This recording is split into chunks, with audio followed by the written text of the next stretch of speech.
আমাদের কাছে যেটা স্পষ্ট, এটা এটা শুধুমাত্র আইন শৃঙ্খলা জনিত বিষয় না, এটার পিছনে উদ্দেশ্য হলো রাজনৈতিক উদ্দেশ্যেই, রাজনৈতিক পরিকল্পনায় এই হামলা হয়েছে। আপনি দেখেন যে স্বরাষ্ট্রমন্ত্রী উনি বড় বড় কথা বলছেন, আওয়ামী লীগের দাফন হয়ে গেছে, এই হয়ে গেছে, সেই হয়ে গেছে, কিন্তু এই যে নিষিদ্ধ ঘোষিত ছাত্রলীগ, আওয়ামী লীগ তারা বিভিন্ন জায়গায় মিছিল করছে, সেটা তারা থামাতে পারছে না। তো এটা স্পষ্টভাবে একদিকে মুখে কথা বলা হচ্ছে বড় বড়, কিন্তু প্রশাসনিকভাবে তাদেরকে আশকারা দেওয়া হচ্ছে। সারা দেশের বিভিন্ন জায়গায় ফ্যাসিস্টদেরকে পুনর্বাসনের সাথে সরাসরি বিএনপি জড়িত।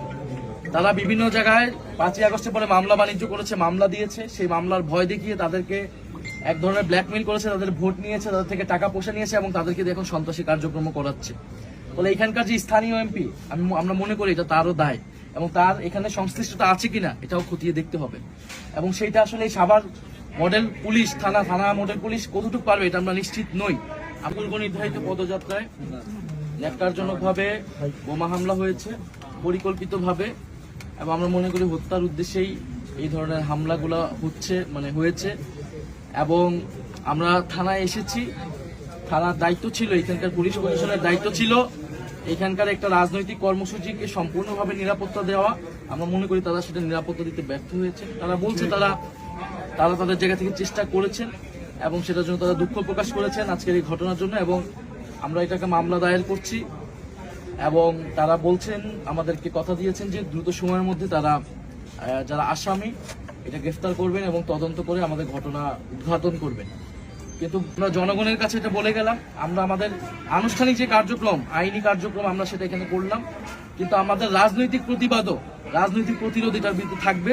ফ্যাসিস্টদেরকে যারাই পুনর্বাসিত করবে, প্রশ্রয় দিবে, বা সন্ত্রাসীদের এই ধরনের বোমাবাজির রাজনীতি যারা বাংলাদেশে আবার নতুন করে শুরু করতে চায়, তাদের বিরুদ্ধে অবশ্যই জনগণ প্রতিরোধ করবে এবং এনসিপি সেটাকে সংগঠিত করবে।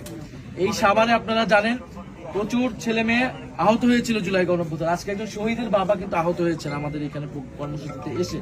ফলে এটা স্পষ্টই স্বরাষ্ট্রমন্ত্রী, প্রধানমন্ত্রী তাদের আইন শৃঙ্খলা নিরাপত্তাজনিত ব্যর্থতা, তারা আওয়ামী লীগের এই প্রশ্ন ডিল করতে পারে নাই, জনগণকে কোনো নিরাপত্তা দিতে পারে নাই, এবং যদি নিরাপত্তা দিতে না পারে তাহলে তাদের ক্ষমতায় বা গদিতে বসে থাকার অধিকারও তারা খুব শীঘ্রই হারাবে বলে আমরা মনে করি। ঠিক। ফলে আমরা দ্রুত সময়ের মধ্যে এটার বিচার চাই। কারাই হামলা সাথে জড়িত ছিল, সে যেই হোক না কেন, এটার সঠিক তথ্য সামনে আসতে হবে এবং তার বিচার নিশ্চিত করতে হবে। আর যদি এটার বিচার নিশ্চিত না হয়, ওসমান হাদি হত্যা হয়েছে, বিভিন্ন জায়গায় জুলাই যোদ্ধাদের উপর আক্রমণ হচ্ছে, শুধু জুলাই যোদ্ধা না, যে কোনো নাগরিকের উপরেই কিন্তু হামলা হতে পারে, ধর্ষণ হচ্ছে।